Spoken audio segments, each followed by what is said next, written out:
What's up guys, I'm Sid Vicious, here with my first guide on Path of Exile. Today we're diving into the exciting world of the Atlas, the core of Path of Exile's endgame. If you just finished the campaign, congratulations, you're about to go on an epic journey.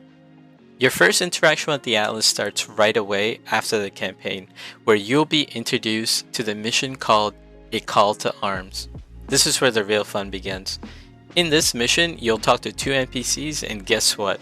You're immediately rewarded for your efforts. That's right, instant gratification. Now, here's where you need to pay attention.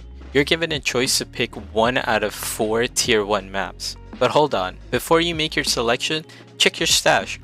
Do you already have the maps from the campaign? If so, choose a map you don't already have yet. This is key to expanding your map collection strategically. Got your map? Great. Now let's look for the exclamation marker on your minimap. This will lead you to the map device. Simply place the map in the device. You can control click from your inventory or drag it in. And boom, you've just started the endgame of Path of Exile. Let's dive into a crucial part of Path of Exile, the map device. When you open the map device, there's a lot to take in. Don't worry, we'll break it down piece by piece, focusing on what's important for beginners. At the top, we have the Karak mods. These change every league and unlock as more maps you complete. Although every Karak mod can be accessed via the Atlas tree through the 7th gate node. We'll cover that in detail in another video. For now, just know that these mods add specific league mechanics to your map for a small cost. And here's a tip, the first time you ever select the mod, it's free. Next up are the Karak map missions. Clicking on the icon takes you to a menu where you can select maps to run with Karak's task. The number next to the icon shows how many missions you have and the color indicates the map tier. Below the Karak mission icon, there's an icon for the Atlas itself. Here you can track your completed maps and the ones you still need to conquer. This next section looks like 4 quadrants. This is where you place your map. You can also add items along with your map like scarabs, or you could add fragments for boss encounters. There's also a 5th slot, but that's something later for your journey when you discover what 5 ways are. Below this, you'll find the activate button. Sometimes, even with a map in the device, it won't activate. This usually means you need one of the Karak map mods active. The default one is free. Also, to quickly go over some of the things that I didn't talk about, the middle section is for the other master missions, Einar, Alva, Nico, and June, from left to right. The red icon on the left is for the Searing Exarch. The Maven Witness is in the middle, and the blue icon on the right is for Eater of Worlds. Also, here's a graphic I created for you to use as a quick reference if you need to know what some of the map device looks like. And here's some little extra info on some of the more experienced features of the map device. So, what exactly are maps in Path of Exile? Maps are like your dungeons in other games. They come in various difficulties and rewards, with the tier system ranging from 1 to 16, where 1 is a walk in the park and 16 is a battle for survival. Maps aren't just levels, they're an item that drop and can be modified. They come with mods known as affixes. For beginners, watch out for mods like monsters reflect % of elemental or physical damage. Players cannot regenerate life, mana, or energy shield, and cannot leech from monsters. Trust me, these can turn your map into a nightmare, and could potentially break your build. Started a map and forgot the mods? No worries, just press tab and check the top right corner to see all the mods that are active in the map. Be careful though, corrupted maps might hide these mods from you. Completing maps progresses your Atlas. Each map boss you defeat earns you Atlas passive points. More on this later. Now, let's talk about modifying your maps. Why do it? Well, to complete your Atlas and earn those juicy passive points would significantly enhance your gameplay. So let's break down the process. For white maps, we use an orb of transmutation to turn it into magic rarity. Don't like the mods? Change them with an orb of alteration. For yellow maps, we use an orb of alchemy for rare quality, and then we use chaos orbs to reroll those mods. For red maps, you follow the same process as yellow maps. Orb of alchemy, then chaos orbs if you don't like the mods, but with the caveat you're going to add a Val orb to corrupt it. Corrupting a map can lead to different outcomes, such as unchanged mods, new mods, unidentified mods, or a map with 8 mods for extra difficulty, and even sometimes turning your map into a Val Temple map. This is where you need to be extra careful with your mods and running the map. Here are some helpful currencies to use on modifying your map, such as Orb of Scouring to remove your mods and turn your map into normal, and Cartographer's Chisel for better quality, which will also give you more loot. Make sure you only use your chisels when the map itself is normal, otherwise you will end up spending way too many chisels for upgrading your maps. And also Orb of Binding, which works like an Orb of Alchemy. They function the same when used on a map. One tip to mention is if you hold Alt and hover over a map, you can see the Atlas map completion, you can see the bonus objective completion. You want to complete both of these, and the bonus objective is what will give you the actual passive points.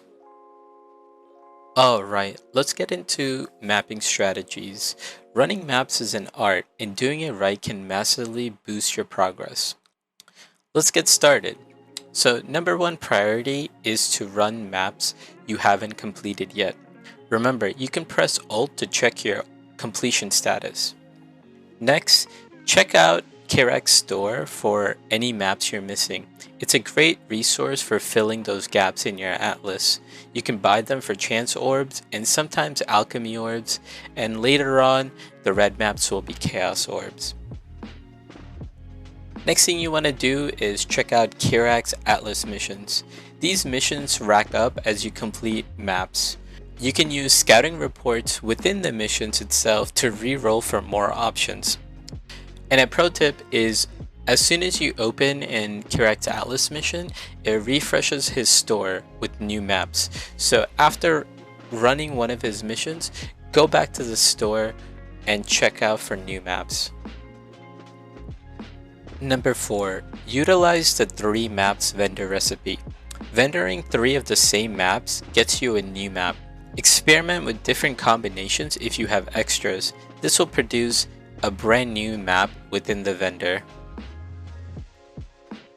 Tip number 5. Use Orbs of Horizon. These handy orbs can change your map to another within its tier, giving you more variety and chances to complete your atlas. Tip number 6. Study the atlas tree. Look for uncompleted maps and run adjacent maps. Maps that are connected on the atlas have a higher chance of dropping their neighboring maps. And finally, the last tip, if none of those things can be done, just run your highest tier of maps and try to build up more maps. Alright, let's strap in because we're about to go full Path of Exile with a deep dive into the Atlas tree. It might seem a little daunting at first, but don't worry, we're going to make it super simple. First off, let me introduce you to this little tool called PoE Planner. It's a website that will allow you to play around with the Atlas tree to kind of get a hold of it without having to make all sorts of changes in-game. You'll notice that it's great for strategizing your Atlas tree. You can create copies of the Atlas tree and then plan your adventure with ease. When you look at the tree, you'll notice sections that light up when you click on the icon in the center of each cluster. This is super helpful for finding related parts of the tree. For instance, check out these sections for Blight and Legion. you'll find Blight on the left side and Legion on the right side. These are just two of the many mechanics like Delirium, Breaches, Abyss, and the latest Ultimatum rework. These mechanics are the heart of the Atlas tree and shape how you play your maps. If you're new to this, I would suggest sticking to the left side of the tree. It's more beginner friendly. Blight, for example, is like a tower defense game that doesn't require a super strong build. Delirium, it's a little challenging but super straightforward. Fight your way through the fog, get to the boss quickly, and reap the rewards. And don't forget about essences. They are perfect for newcomers to either craft or start their first currency strategy. As you progress, you'll encounter these mechanics randomly. You'll soon find your favorite, and that's when Path of Exile truly opens up. It becomes your game, played your way. Let's break down a beginner Atlas tree and outline some key progression steps. Whether you're new to the game or just looking to refine your strategy, this section will help you out. First thing we're diving into is the Wandering Path Keystone passive. It might sound complex, but it's pretty straightforward. Wandering Path nullifies medium-sized notables while doubling the effects of small Atlas passive. Medium-sized notables look like this. Here's some examples. And small Atlas passives look like these. They're essentially travel nodes. This is a game changer for map acquisition and smooth progression. So, which small Atlas passives would we focus on, since Wandering Path nullifies all the medium ones and is only giving you the small ones? There are two key ones to focus on. First, aim for 100% map drops. Just type connected in the search bar to find the relevant passives. You can check your progress by clicking on Show Stats. Next thing to focus on are the higher map tier chance passive. Again, use the search bar and the stats to track reaching 100%. Once you've nailed these, you're set up for success all the way up to tier 16. This setup forms the base of your Atlas tree. After completing these steps, feel free to explore other parts of the tree that catch your interest. Now let's get through the tree step by step. First, let's get to Wandering Path as soon as possible. I recommend pathing through the Kirak missions and leaning towards the left side of the tree for beginner friendly mechanics. Next, follow the connected map passives towards the Kirak mission chance. Remember, Kirak missions are a big boost to your progression. Then achieve 100% connected map chance. How you do this is up to you, but symmetry is always nice. And I try to go towards my next step, which is to aim for 100% higher tier chance to really speed up your progression. With these steps, you'll be collecting maps and climbing through the tiers with the breeze. If you have any more questions, feel free to comment them below. Finally, let's cover a few essential tips to make the most out of your maps. When you're running through maps, there's more to do than just tackling the boss. Here's what you should focus on. First up, grab all the currency drops you can. Currency is key in Path of Exile. It's used for crafting and trading, so don't leave those valuable orbs lying around. Next, keep an eye out for unique items. Once you pick them up, identify and sell them to the vendor for alchemy shards, which turn into orbs of alchemy. But wait, there's more. Another pro tip is to use tools like PoE Ninja or PoE Awaken plugin.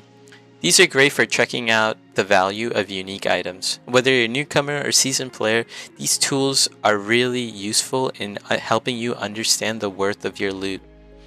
PoE Ninja is a website, so it's very accessible for new players, whereas PoE Awaken is something you have to install and go through a bunch of steps. Lastly, don't overlook rare items. Early on, these are great for Chaos Recipe, which is a solid strategy for beginners to make their first few currency. We'll get into currency strategies in another video. And that wraps up our guide on Atlas progression. I hope you found these tips helpful. If you've got a question or your own strategies, drop a comment below. And don't forget, all the links and a handy Google slide presentations are available in the description below. Make sure to make a copy of the slides so that you can interact with the links. Thanks for watching, and if you've enjoyed this video, give it a like, subscribe for more Path of Exile content. Until next time, I'm Sid Vicious and I'll see you later.